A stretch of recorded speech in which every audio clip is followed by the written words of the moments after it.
If we can cure hepatitis C, there won't be a peep from anybody because the cost effectiveness will be absolutely clear. What did she miss? You know, I forgot to open my email from her, but the reality is that this was really the first example where we had orphan drug pricing for a non-orphan disease. And so historically, there has been a social contract where the pharmaceutical manufacturers are allowed to operate in a free market in the United States, but it requires them to have responsibility to price. And one of the things is that we look at, which manufacturers don't, is I have to look at the total market basket for which payers are going to be responsible. And so hepatitis is just one component of that. But when you add PD-1 inhibitors, the PCSK9 inhibitors, and other things, the total burden to the system is so great that the price that Sovaldi came to the market was just unacceptable to us. You have issued what you call a manifesto that calls for, quote unquote, a new social contract to spur innovation in the pharmaceutical industry. And that's not something that you're well associated with. So I wanted to give you an opportunity to explain that there can't be, as you've written, orphan drug pricing for non-orphan drugs. What did you actually mean by that? Yeah, so we didn't call it a manifesto. It's one of the news agencies made that, That sounds gave us that title. The reality is we've actually gone out to the marketplace and said there's certain things that pharma has to do, there's certain things government has to do, and there's certain things payers have to do if we're going to have a sustainable system. As Ralph already pointed out, the system is currently on an unsustainable trajectory. We can't afford ever-increasing costs. And so the question is, how do you actually create value?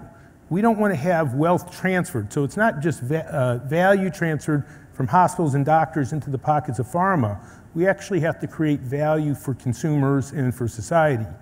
And so what we've asked of pharmaceutical companies is, number one, show good judgment when you bring your products to the marketplace. Now, everyone believes they have good judgment, but what we've offered them is we will consult with them. They do, patient advisory boards, physician advisory boards.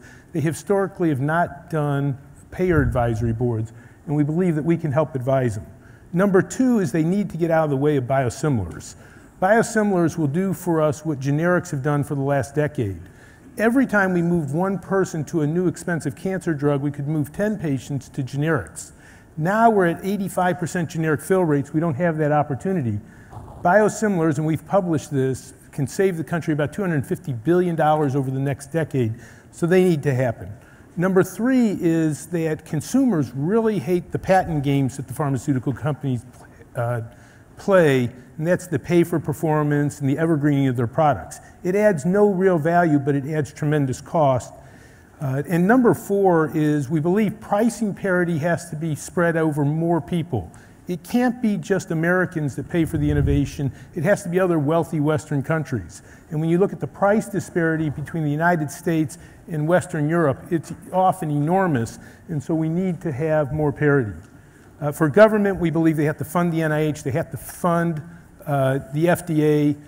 We believe that PCORI needs to be able to look at cost and not just clinical effectiveness. And finally, for payers, really importantly, payers have to continue to pay.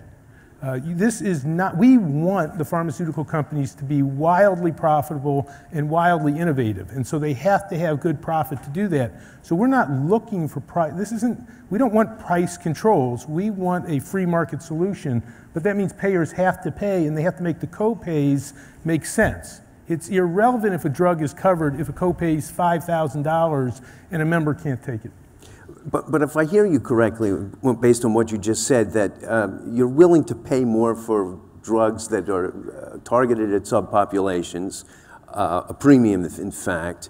But the question is, from the pharmaceutical industry, is how you actually evaluate what we would all call innovative products, products that make a difference. How does Express Scripts, which I want to remind the audience has enormous market pressure, as you've demonstrated recently, go about evaluating innovation in the future of medicine? Yeah. So, when you look at the products that are currently in the market, for instance, in cystic fibrosis, you now have genes, drug combinations, that cost over $300,000 a year. You have never heard us say a peep about that.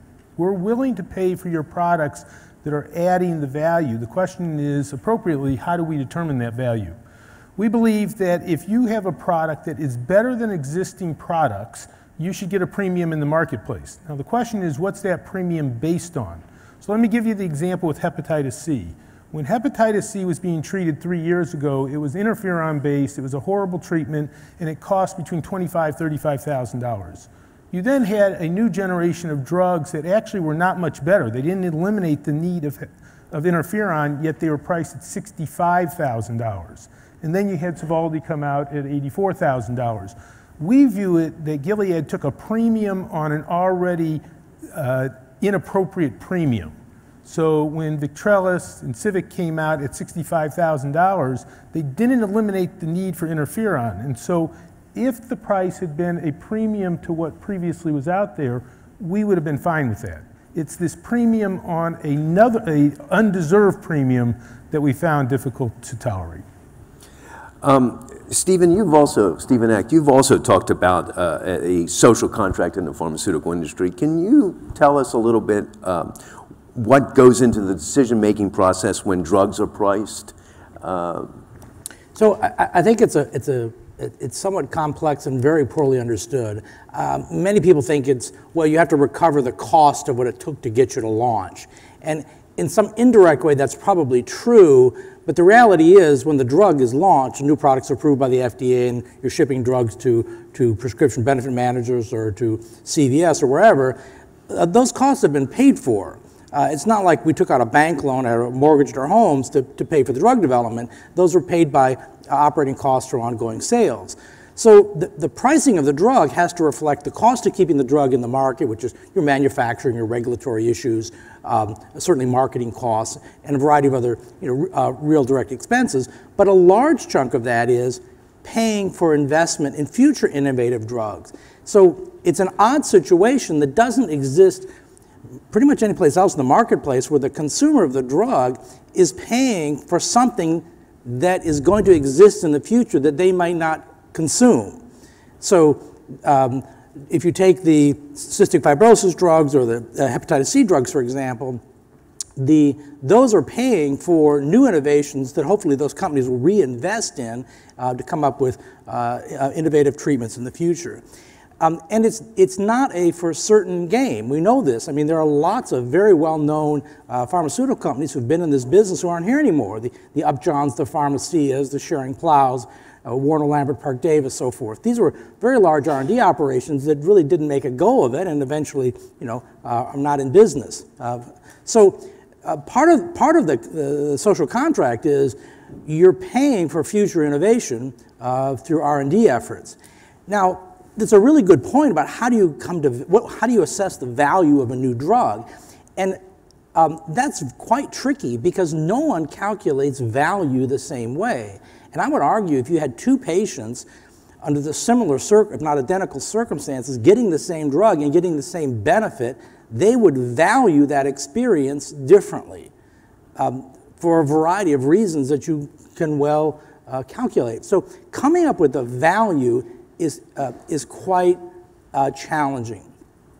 So I agree with much of what you said. I do take issue with the fact that we do consult with payers, particularly ex-US, because we are very sensitive to what the tolerance for spend is. We realize that not all countries have the same budgets for medicines, and that medicine is certainly a very important part of our culture, right up there with food and housing and education and a variety of other basic needs.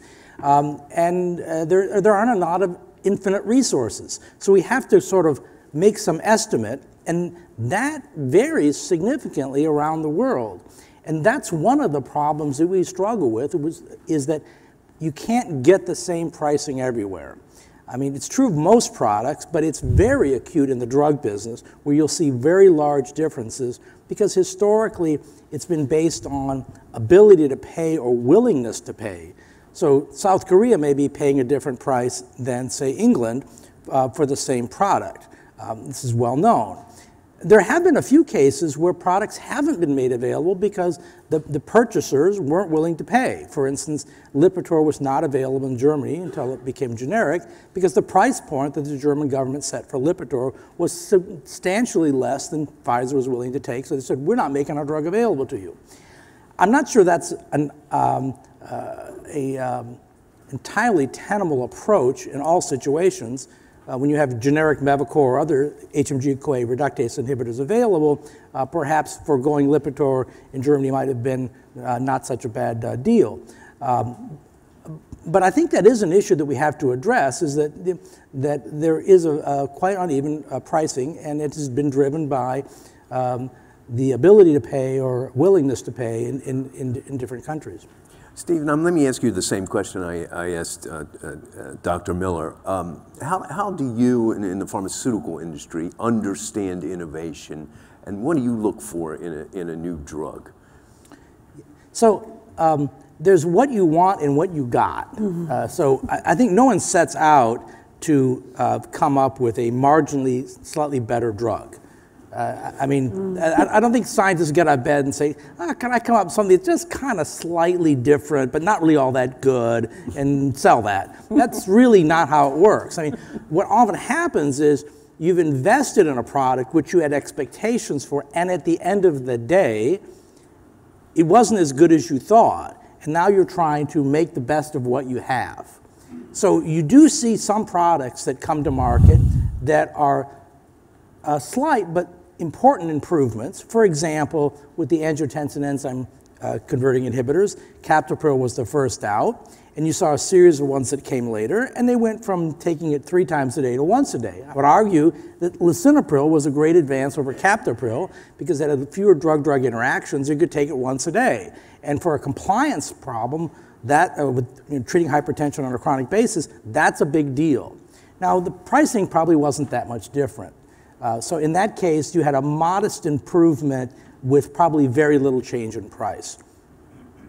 In other areas, and for example, one of the issues that comes up now, and certainly in the cancer field, is you have a series of different kinase inhibitors targeting the same pathway in slightly different variations or different ways. And how do you price those? Is the next generation Gleevec, how is that priced relative to Gleevec in its treatment of CML? That's a formula no one's worked out. It's somewhat empiric as to how you assess that value. Are you optimistic about the future, or are you anxious at these price pressures that we're seeing in the pharmaceutical industry coming from places like Express Scripts are going to stifle innovation? No, I think because scientists are clever and they like to come up with new things, and we eventually figure out how to make it work. So I'm really quite optimistic about it, but I don't think we can be insensitive to pricing.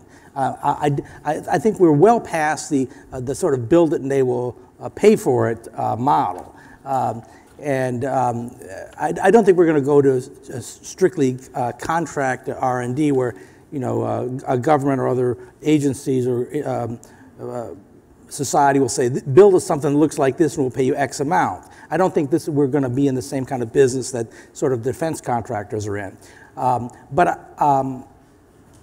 In part because it's very hard to assess the value. So you may get to a point and realize you have something that's way more valuable than, from a patient perspective, than you realized.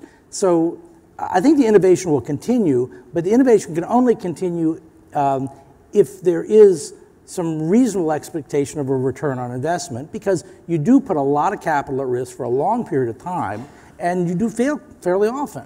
So there has to be some significant upside, but there has to be also sort of some sensibility as to there's not an infinite pot of money for everyone.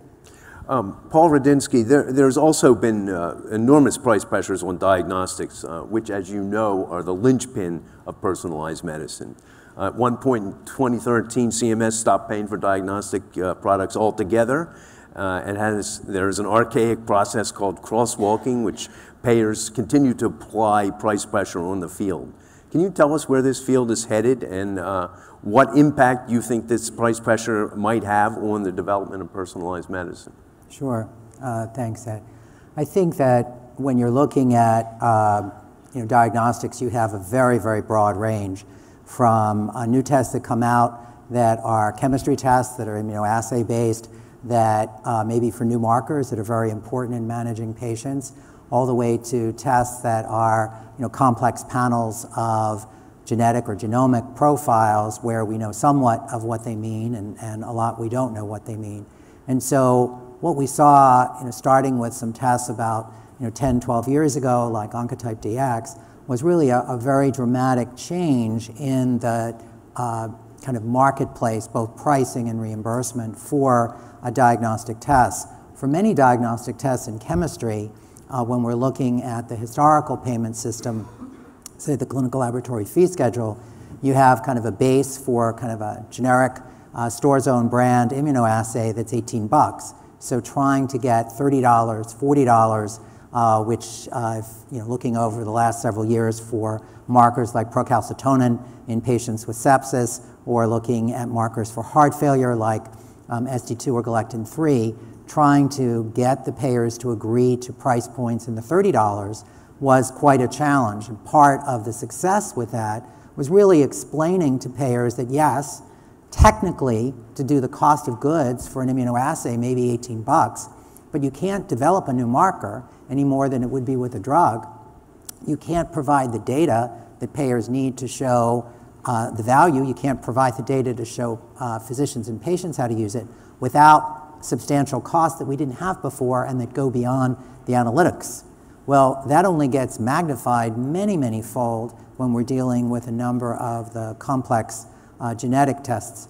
What we had in 2013 was a dramatic change in the coding for these tests. What we had had in the past, unlike most other areas of laboratory where we had, BNP had a code, or galectin-3 or procalcitonin each had its own code, we had method codes. And the method code said, you rip apart a cell, you probe for a specific area, you amplify the area, and you look for mutations. And they were generic. And you could have exactly the same test and go to 5 different labs and see 5 different ways that they coded for it. And you never knew whether or not that was differences in methods or differences in understanding about the codes. Because of that, when CMS came up with the new system, the local contractors in the central office really were stymied in trying to understand how they should price those tests. Many in the lab community said just crosswalk to what you paid for before, but part of the difficulty, I think, for many of the payers was they didn't actually understand what they paid for before, and actually were for the first time grappling with, do I want to pay for this, and how do I want to pay for this? I think we've gotten to somewhat of a better position. A number of tests, I think, came through at reasonable rates. Others did not, and that does create challenges. What we have seen is with some programs like the MolDX program, particularly where we had some new tests where we would present the value story to the payers, we were able to get what we considered to be value-based pricing. Now, how did we do that? Well, that was looking at a number of different parameters. So, for example, looking at not costs, say, from what does it take, what are these reagents, and then just the sum of that, but looking at, okay, you have a lab.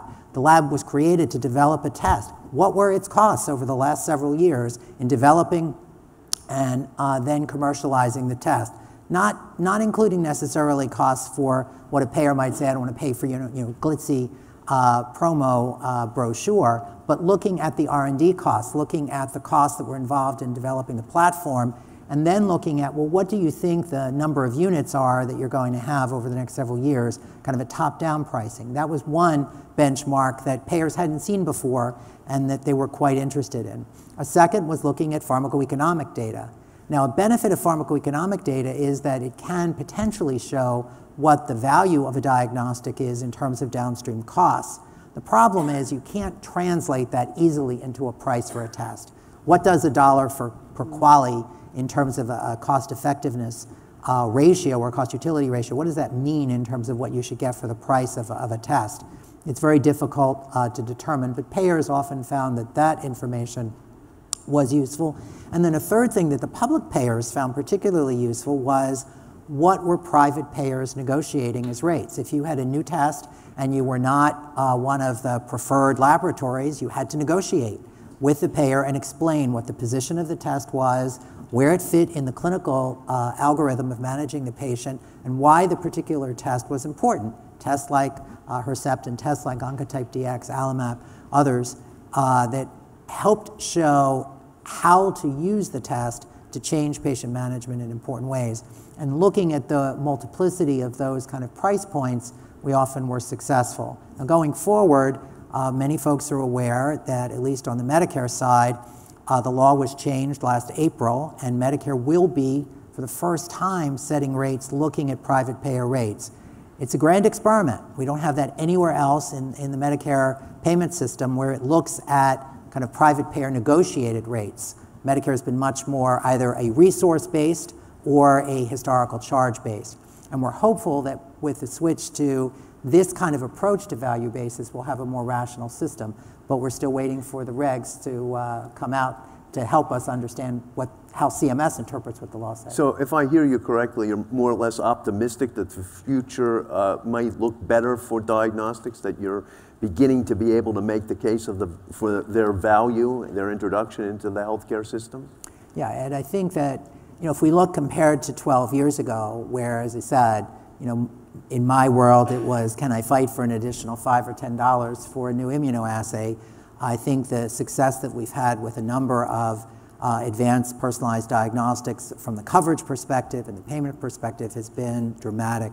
I think that that's been because of the collaboration between the developers and the payers. I think at first, I remember hearing with some tests, what do you mean we're paying more than $1,000 for a laboratory test? Are you out of your mind?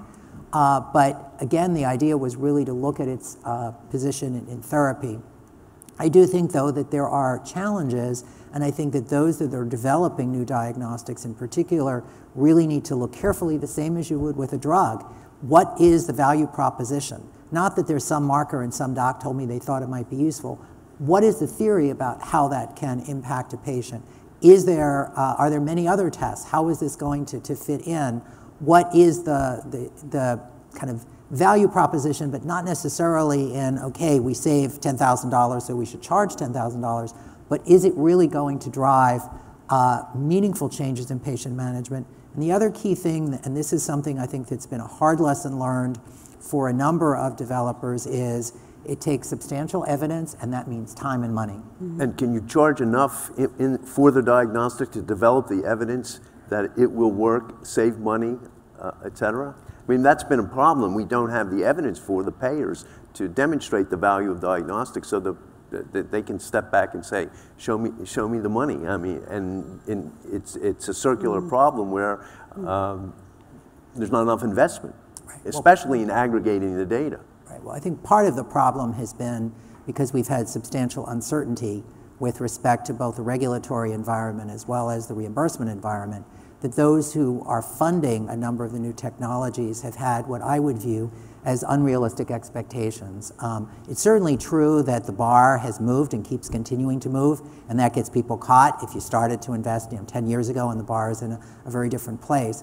But I think you have to look today, if you're developing a new diagnostic, at really what is the evidence burden that you're going to need, and not view that, well, because I can get out earlier, either under a CLIA pathway or under a 510K pathway on the FDA side, that I'm ready to commercialize. Mm-hmm. Also have to factor in, if the payers are going to ask for more data, what that's going to mean in terms of a lead time.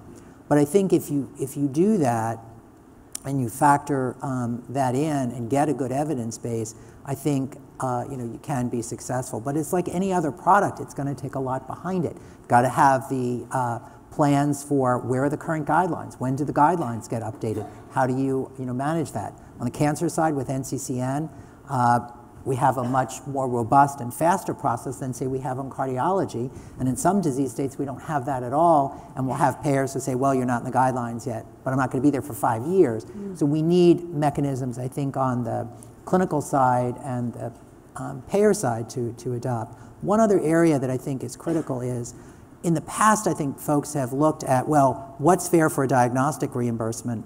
and then what's fair for a drug reimbursement. I think that where you have companion diagnostics, we really have to look at those as a combined franchise and not have each partner say, well, you live with what you can get and you live with what you can get, because neither is going to survive without the other.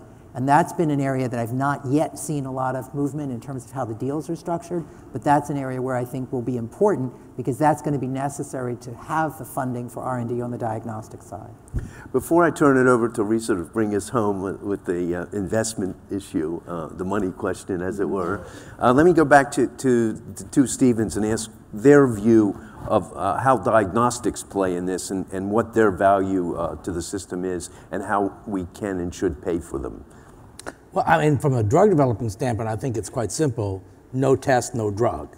I think the empiricism of prescribing pharmaceuticals when you don't know if they're going to work is hopefully a thing of the past. And the fact that you can test and have a test that predicts the outcome for the individual is, I think, very important, particularly if you're trying to establish the value.